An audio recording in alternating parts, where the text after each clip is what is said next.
All right, so welcome back, everybody. I hope you all had a nice break, and I am super excited to introduce to you all a person that does not need an introduction, but I will go ahead anyway. Mrs.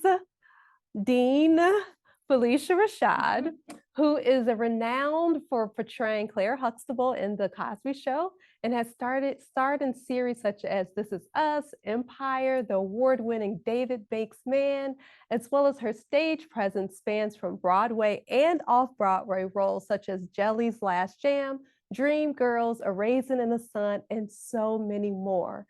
Ms. Rashad has been honored with a 2016 Theater of Hall of Fame for the Lucille Award in the same year, as well as she's been noted as a directorial debut with August Wilson's Gem of the Ocean and continued with plays such as Fences and A Raisin in the Sun.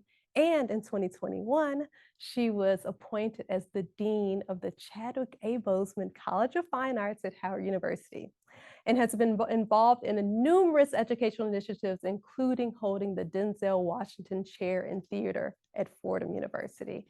So without further ado, I'd like to welcome Mrs. Rashad. Thank you.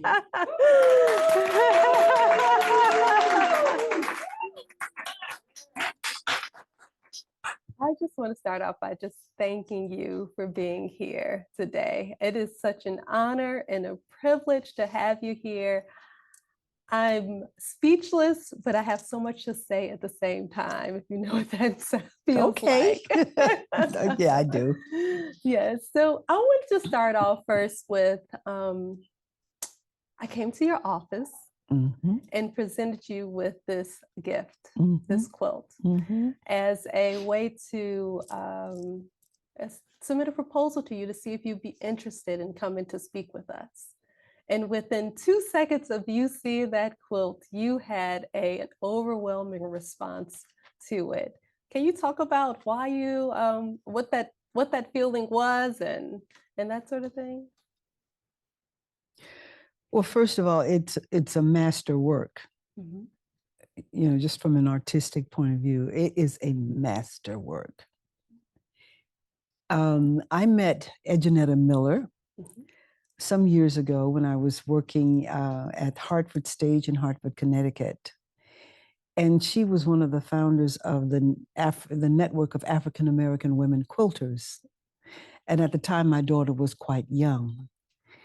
She took my daughter under her wing. And while we were working in the theater, she took my daughter home with her because she was teaching quilting classes to young people. And my daughter came back with this little banner she had created. I still have that.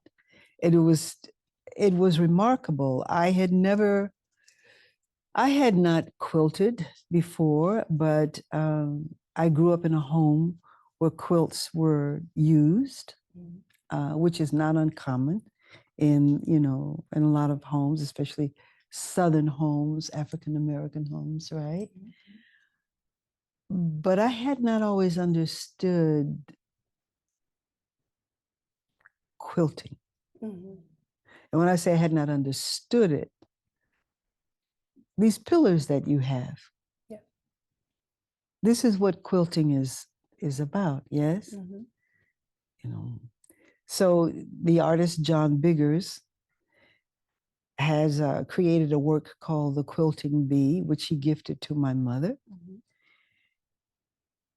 And after seeing this exhibition in Hartford that year, I'd never seen quilts like that before.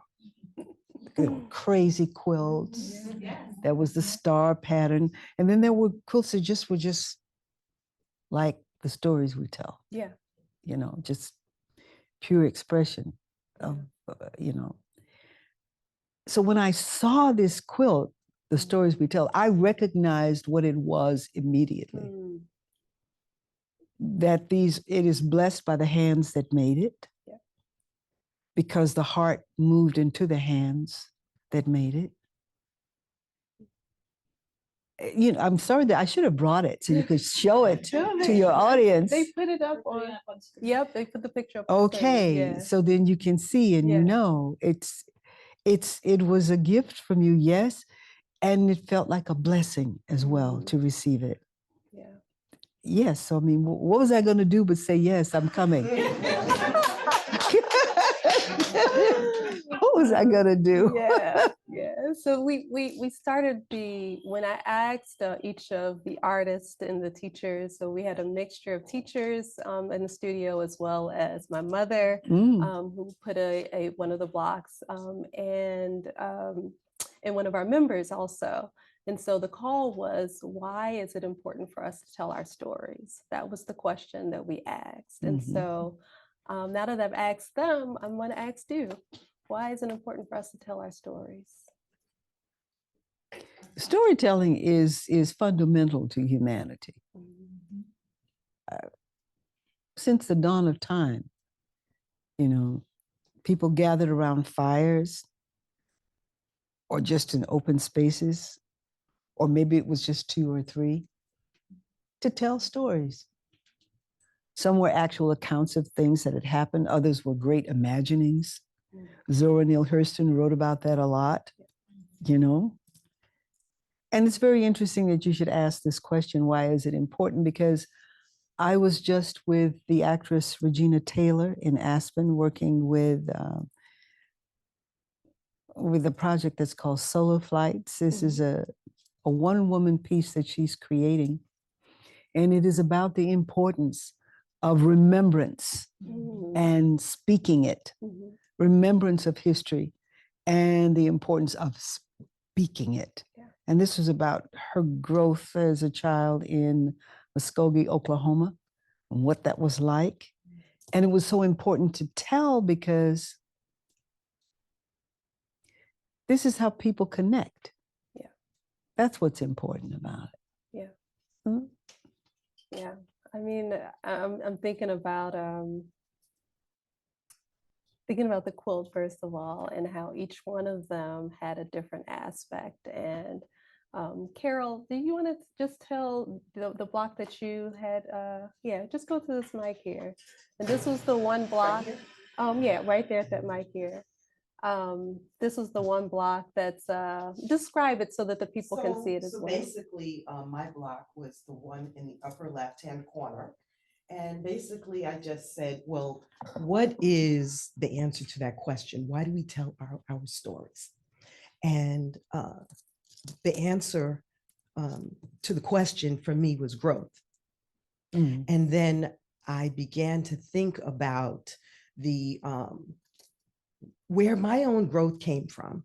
And my growth comes from so many things, knowledge and culture and all of these things, creativity. And because of that, I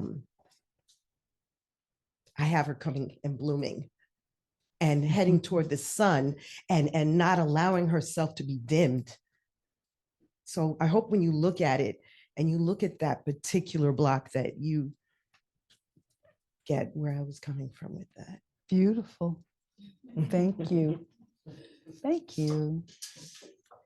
So in that picture, of course, we're standing in front of the Chadwick A. Boseman College of Fine Arts. To me, that's full circle. I did graduate from Howard with a business degree, but I spent every single day in that building. I took enough ceramic classes to have a minor in ceramics. Oh. I took costume for theater classes. I took all types of classes just because I wanted to continue to feed my knowledge as an artist. And so what did it mean for you to come back to Howard as dean after graduating from there? First of all, that was something I never imagined I would do. No. No, I know, no. But I did come because the College of Fine Arts, which was established in 1960, was altered in 90, was it? it's 97, 98, somewhere in there. I should remember the exact year. I was very upset about it. It was placed in the College of Liberal Arts, and then the College of Liberal Arts was then called Arts and Sciences, the Division of Arts and Sciences. That was such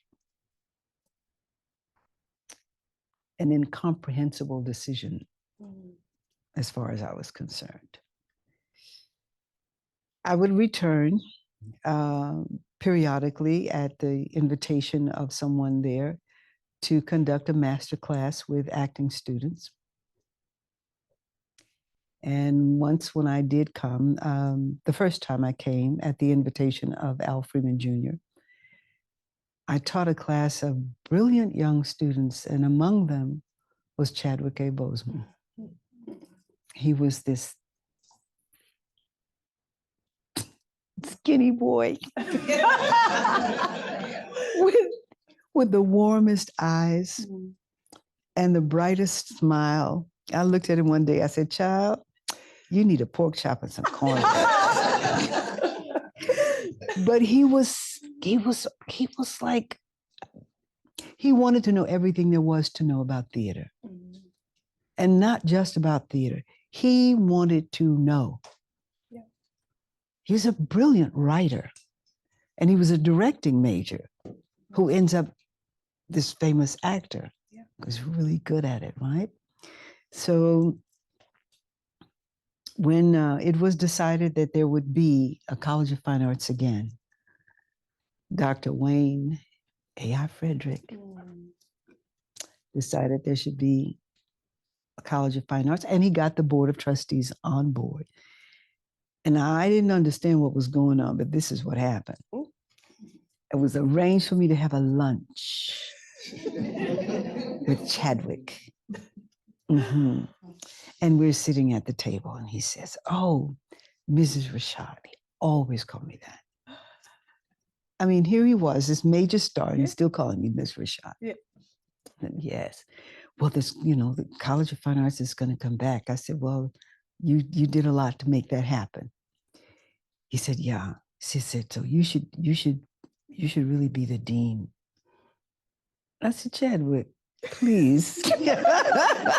No, really. All right, long story short, Chadwick passed away, and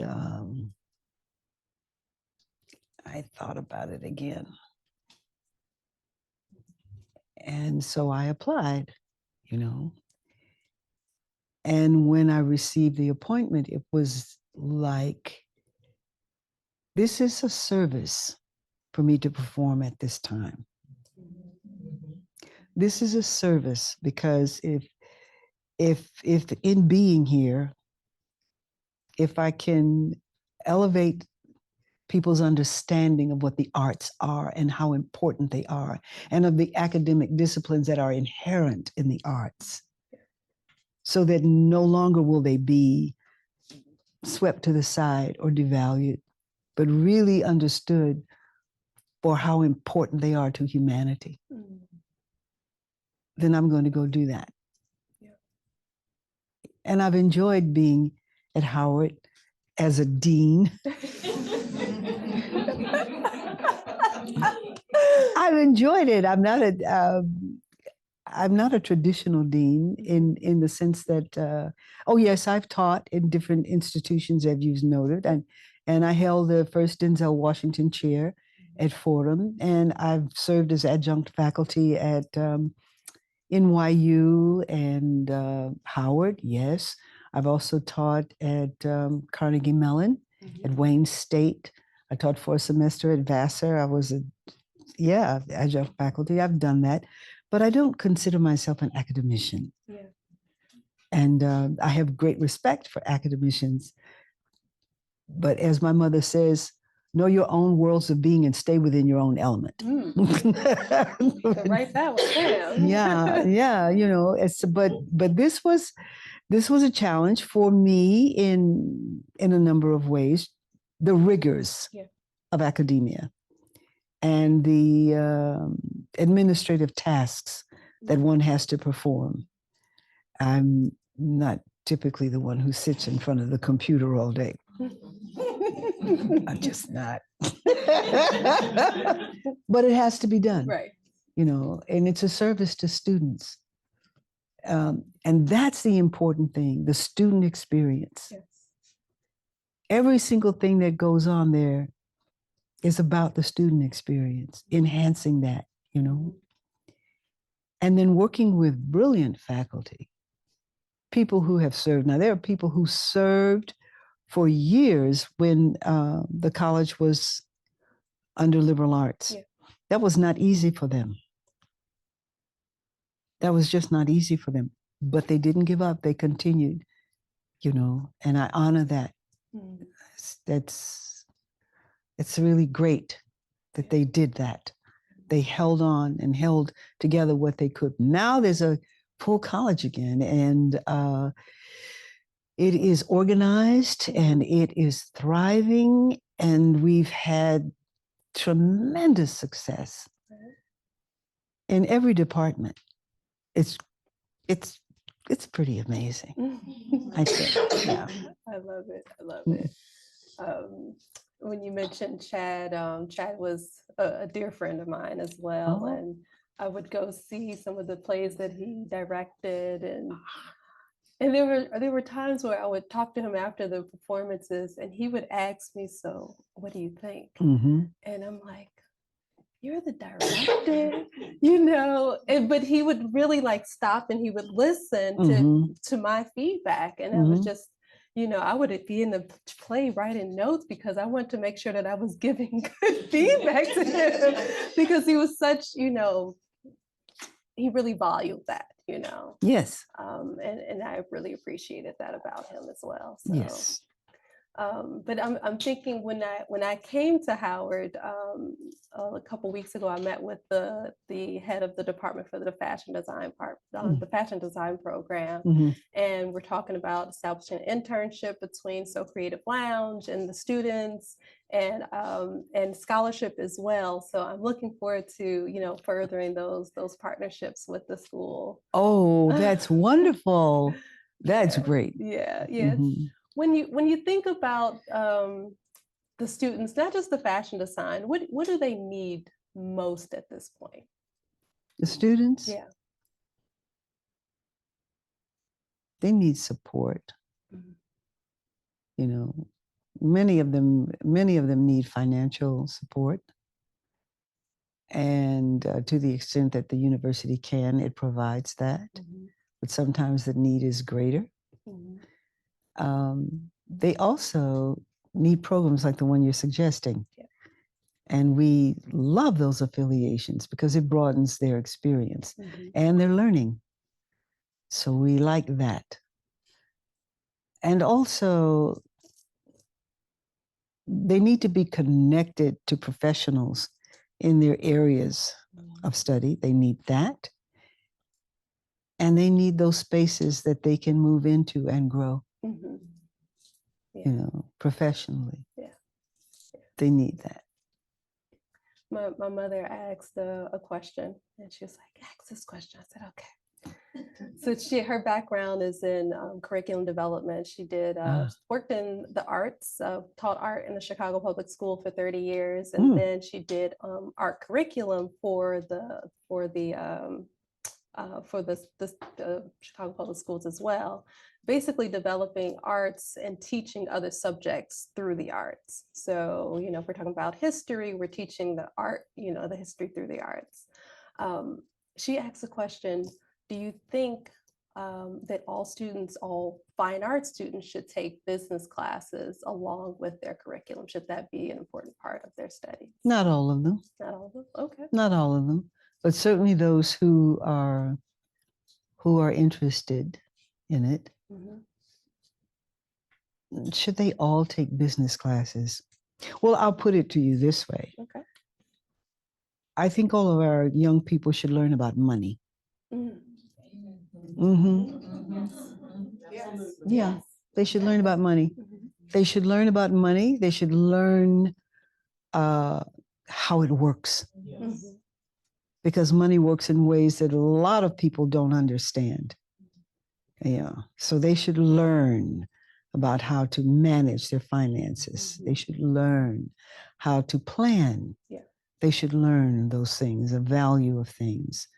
So they're gonna go running off just spending it all as soon as they get it. Oh my Because it's like, gosh. oh, happy day, I can do this now. Right. Right? No, no, no. Yeah. Yeah, but they should. So to that extent, I would say yes. Yes. Just general money management. I should think so. Yeah. And to understand the value of it and what it really is. Someone once said, I heard it said that money is God's idea of circulation in my world of finance. Oh, wow. I like that idea. Mm-hmm. Yeah. Mm-hmm. All right, so it's truly fascinating when I see families with multiple siblings like at the pinnacle of their field, right? So you have Venus and Serena Williams in tennis, you have Michael and Janet in music, and then in the arts, we have you and your sister, right? So what was your upbringing like? Like was art like, all around you? Like what did that look like in your home? Art was around us. And we were making mud pies and climbing trees, jumping fences. Yeah, we did all those things. We were majorettes. Oh, wow. Yeah, we did all those things. We did all the things that young people did. I don't know that they still do. I think they still do some of them. Yeah. We played jacks for hours. Oh yeah, we played jacks. And the boys shot marbles and we stood around and watched that. And we twirled batons as high school students. But in our home, yes, there was always art. Our mother, Vivian Ayers, is a poet and a scholar and a cultural arts programmer. She served on the advisory board of the National Endowment for the Arts. Yeah, and among other things, she was a student of Greek at Rice University, and she continued her studies at Columbia, and I think she went to, it was either Rutgers or Princeton. I used to send her out there somewhere. She would go, well, somewhere, whatever she wanted to do, and I was able to give it to her. I would give it to her. So I had a car take her out to New Jersey from Mount Vernon. Many times that she had to go out there to go to class. And yeah, she was very serious about this and very serious about learning. My mother taught us to read music when I was 6 years old. Oh, wow. And she invited all of our friends into the house to teach them as well. It was my first lesson in fractions. Yeah. And I never forgot it. She was explaining note value and how in 4/4 count, what she did was she used candied Easter eggs. She said, this is a whole note. And in 4/4 measure, it gets 4 beats. Then she divided it in half. And now you have 2 half notes, and each will get 2 beats. She proceeded to divide that egg into 16 parts. Oh my goodness. It was my first lesson in fractions, and I never forgot it. I didn't realize I was learning fractions. You see what I mean by academic disciplines inherent in the arts? Exactly. Yeah. That's what our home was like. And John Biggers, famed artist, was who was from Gastonia, North Carolina. My mother's from Chester, South Carolina. They were childhood friends. He was in the house all the time. And he illustrated her second book, Hawk, which we republished this year through Clemson University Press in honor of her 100th birthday. Oh, yes. I love it. Yes, I love it. yes. So it was like there were books everywhere, and there were books about different things. Philosophy and art and theology and novels. It was just like that. I mean, that and the mud pies went together. It was just the way it was, you know, it was just the way it was. Yeah. So, and you talked about when we met last time, you talked about a quilt that she wants to give to you or wanted to give to you. I said, that was right? My mom? Yeah, I thought was it your mom? Okay, never mind. Okay. Let's go on to the next question. But you did talk about that she had a gallery. Okay. Well, and what type of art did she painter? Oh, there was sculpture. There was an additive sculpture piece by Jessie Lott called The Bull, and it was made of wires and all kinds of metal pieces that you'd find in a junkyard, and it's the most impressive thing. I can't even do justice to describing it. There were paintings, yes. There were carvings from Africa. There were, my mother made friends with an art dealer, and she acquired the most exotic pieces. Wow. I said, Mama, you know, you're richer than everybody. You know you are, right? She didn't think about it like that. She just loved the art, you know? Yeah. So there were baskets. And then I began to find things as I traveled, and I would bring them to her. I brought her pieces from Australia, Aboriginal art. I brought her a headdress from Brazil. Wow. Pottery from Arizona and Colorado. Native American works. She loves Native American works. So was this gallery, was she collecting this art? Was she selling the art? She just had it there for people to come and see. Okay. She just had it there for people to come and see. And then people would come and they'd have receptions, you know. She gave Muhammad Ali, who was then Cassius Clay, poetry reading in her gallery. Oh, wow. That's amazing. She was always doing something that nobody ever thought of. She sounds like a wonderful woman to meet. Yeah, she was interesting to grow up with too.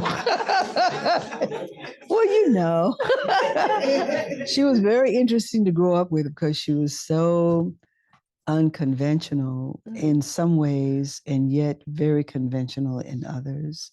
Right. Because I was listening to another interview of yours, and you talked about you moving to Mexico. That's very unconventional. It was very unconventional and quick. She got it into her mind. We have to go live there.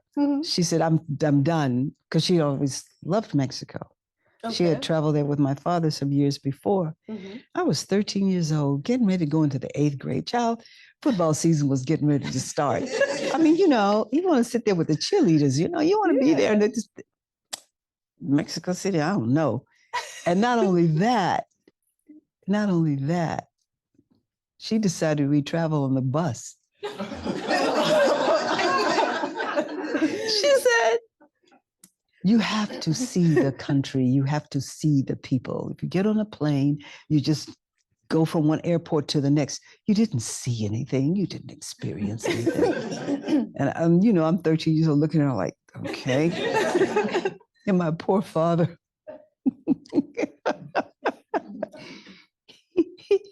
He was charged with driving us to the bus station. She was there waiting. And he was so upset. Oh, she's done it this time. She has done it this time. I ought to just take this car and just drive to Louisiana, just take you to Fanny's house. Meanwhile, my mother's at the station and we're not there yet. Oh my God, he's taking the children to Fanny's house. It was the most incredible time in life. For many reasons. I'd never been in a foreign country. Right. And I never imagined that I would learn to speak a foreign language. I always thought that's got to be difficult to learn to do. And there I was in Mexico City, and my mother found schools for us to attend too. The first school that I went to was the American school. It was way out on the other end of the city, and Mexico City is vast. We were living in a place that was on one end of the city, and the school was way on the other side. We'd have to get up early in the morning, catch a bus at 5 o'clock. Oh, wow. To go downtown to change buses. Deborah went one way to the school that she was going to, the Pan American Workshop. And I had to go to the Monument of the Revolution to catch the bus that would take me out to the American school, which was by the University of Mexico, which was on the other end. If you can imagine this, I was 13 at the time, and Debbie was 10. She wasn't quite 11. And there we were moving around the city. We wouldn't do this today, moving around the city by ourselves like that. Oh, wow. I mean, my mother, we weren't afraid. Yeah. It was daring, yeah, but we weren't afraid. And nothing happened to us, thank God, because that didn't necessarily have to be the case. Yeah. But she had that faith, and she, I don't know, she just, that's the way Mama was. She was like that, you know. There we were. And I discovered many things. I discovered there were a number of American people, families who were living in Mexico because they were in industries that had offices there. There were children my age and younger who spoke Spanish fluently, American people. It was probably the loneliest time in my life as well, because I ended up changing schools, going to the school that my sister was in, and they didn't have an 8th grade. So they put me in the 9th grade, and all of the core courses and that particular year and that semester were taught in Spanish. So I sat in English, and I sat in science, and I sat in algebra, not saying a word, because I couldn't understand what was being said. This is what happens when people don't speak a language. It's so easy for people to think that you are not intelligent. And so I understood what it was like for students who came from Mexico to Houston to live, who didn't speak English. And because they don't speak English, you think they don't think. Oh, but they do. And if people knew the half of the history of Mexican culture, you'd be welcoming these people to this country. If you knew that history and that culture, the wealth of it, the intelligence in it, yeah, the attitude would be very different. Yeah. We went to Palacio de Bellas Artes every Sunday because we were living with a family at one point that had a daughter who was singing in that, and that was a great experience for us. Carlotta's Castle became a playground. The world was free. There wasn't segregation there. There was legal segregation in our country at the time that we were living there. The world just opened up in many ways. And yet it was a lonely time for me because I didn't have any friends. I just didn't. There was no room to make friends because the school that I attended was not in the neighborhood in which we lived. And we lived in different neighborhoods. We lived downtown, then we lived with this family, then we moved back downtown. Then finally we moved all the way out to Chapultepec Morales, which was a very fine and sophisticated neighborhood. And we had an apartment that was at the top of the building. And in the morning and in the evening, because sunrise and sunset, you could look out over the balcony and see Popocatépetl and the Sleeping Lady. These are two iconic mountains covered in snow. And it would just be the most beautiful sight. Sounds and smells, all different. But I discovered my capacity to learn a foreign language. I knew that I was learning the language when I began to dream in it, because that's what the people said to me. You'll know because you'll start dreaming in it. And just as I was beginning to dream in Spanish, it was time to come back to Houston. My father took one look at us and he put us in school. He said, "You're not going back."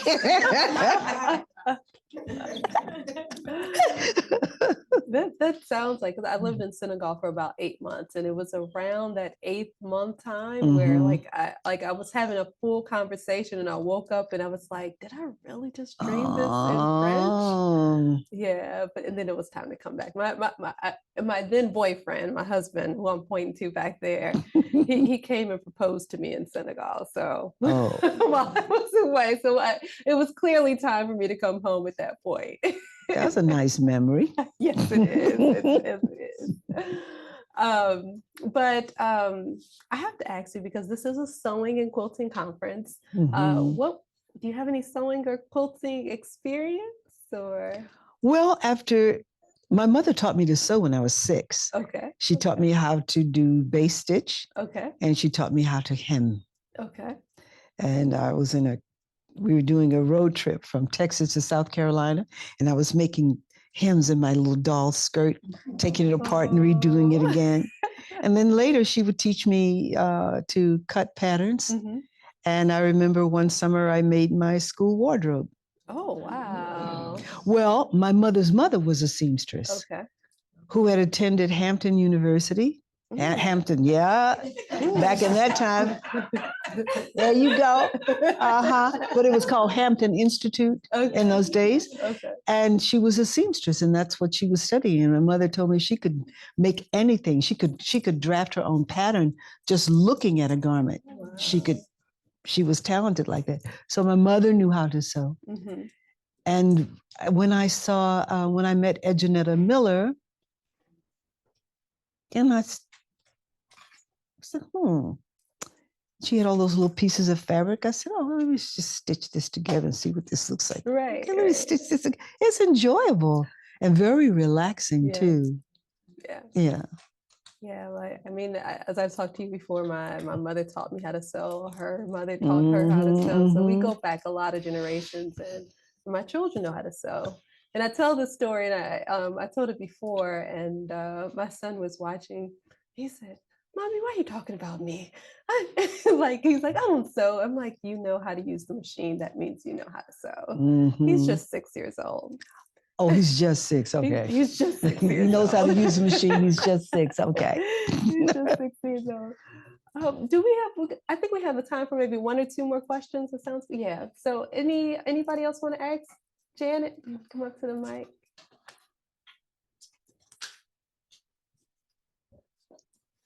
My question, after hearing you talk about your mother, what advice did she give you that you absolutely refused to take when you grew up? And that one is too hard. No, it's not too hard. There was a time I forgot my own world of being and stepped out of my own element. And I learned. And I learned. So my second question is, when and what were the circumstances when you discovered that you had turned into your mother? That's happening now. Yeah. My mother always said that I was her writer who never wrote. She's a consummate writer. And she said, "You're my writer who never writes." And I said, "Well, Mama, I'm doing this and I'm doing that and I'm doing this. I don't have time to write." My mother would get up every morning from 3 to 6. Since I was a child, she was up from 3 to 6, and those were her hours for writing because we were asleep and the world was quiet. She was very disciplined about that. She sounds like a phenomenal woman, and I can see where you get a lot of yours from. Thank you. Thank you. So what's next in your world? How should I know?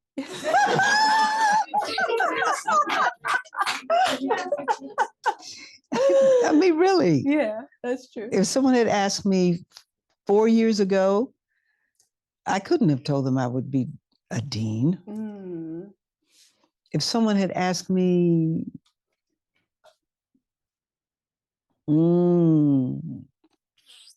30 years ago, I couldn't have told them I would receive a Tony Award. Mm. If someone had asked me 50 years ago, I couldn't have told them I'm going to be on the stage in London. Mm. If someone had asked me when I was in college, I couldn't have said I'm going to work with Mr. Cosby and be in a #1 show on television. I don't know. What I do know is that I'll continue to study. Mhm. I'll continue to learn.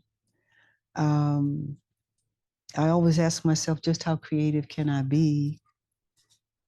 That's my question. How creative can I be? And that entails many things, you know. Creative as an actor, yes. Creative as a director, yes. Creative as an educator, yes. Mm. And writing, okay, mommy, maybe one day.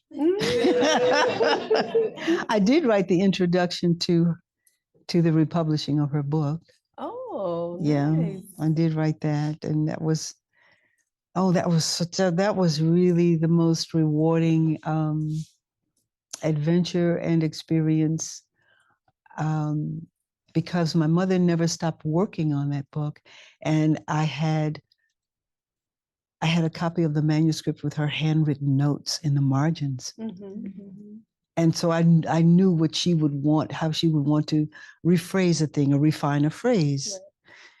And to be able to put that together for her was just like, does it get better than this? I don't know. Right. Yeah, I enjoyed doing that for my mom. Oh, I love it. Yeah. Love it. As you were saying that you didn't know, and recounting the successes that you've had in your Mhm. life, and I think about this moment where 5 years ago, I'm looking at Tisha, my partner, we would not have known that we were going to bring all thousands and thousands of people together to study something that it's needle and thread, it's sewing, but it has brought so many people together, so many people, even all the people in this room today. Um, so I probably I can't even answer that question for myself. Yourself, no. So, But I do want to say this to you. Thank goodness for what you're doing. thank you. I look around at people and how we lose skills, fundamental things that people used to just do. How, generation after generation, it seems that knowledge slips away. Mhm. Everybody used to know how to grow tomatoes, Mm, right? yeah. Right? Everybody used to know how to do that. Everyone, well, you were learning how to make things with your hands, learning how to do things more and more. This slips away from us as people. Yeah. And I'm so glad that you're doing what you're doing, that so many people are interested in it, and that young people can join in Mm-hmm. and flourish. Yeah. And I think it's very important. Thank you. Absolutely. Thank you. Absolutely. Well, in closing, I have a gift for you. You already gave me. No, no, a no, gift. no, no, no, no. But Oh. this is a fun gift, okay? Because it's not made yet. So all you have to do Is make it. all you have to do is choose your favorite fabric, and then we'll make something for you. Oh, you will? Yeah. Choose your favorite fabric. Well, let me see. They're all so beautiful. Uh-huh. Okay. Wait a minute. Wait a minute. Wait. Mm. Mhm. Mhm. Mhm. Mhm. All right. this is hard. Oh, I know. No, this is really hard. This one. This one? Okay. It's blue. It's my favorite color. Okay. Mhm. All right. Well, in a few weeks, we will have something for you. In this particular print, I have plenty of people that would love to put something together for you. But thank you so much for your Oh, time. thank you. We really do appreciate you coming here and Thank speaking you. with us and just talking about us about why it's important to tell our stories. And we have our marching orders. This has invigorated us to continue to do the work. As you know, as an artist, it's not an easy path. Mm. It's not an easy path. So every moment that we get that allows us to, pull in some energy so that we can keep marching forward. This is definitely one of those moments. So I want to thank you again. And yeah. Thank you, Miss Cecily. Thank you. Thank you so much. Thank you, ladies. Thank you. Oh, and people in the chat are saying thank you. Oh my gosh, so many thank yous in the chat. It Oh. said my heart is full. Oh, my eyes are deceiving me right now. Beautiful interview. Thank you so much. Lots of hearts. So there's at least, how many people are there? About 500 people watching live right Oh. now, and a lot of people that are going to be watching this recording. So I want to take this moment just to close out this So Much Soul conference. We have been together. The VIPs we started 5 days ago, but this conference actually started Friday. We've been here since 11 o'clock this morning, Oh. teaching embroidery and alterations and upcycling classes. It's been an amazing experience. So this is a wonderful opportunity to be able to close out this weekend with you. So thank you all so much. And thank you all. And we look forward to seeing you in the next So Much Soul conference. And have a wonderful, wonderful night. And post your homework. I'm sure Tisha gave you something to do, okay? Post it, all right? And don't get distracted. But tell them to post that homework. Post your homework. All right, have a wonderful night, everybody. Good night.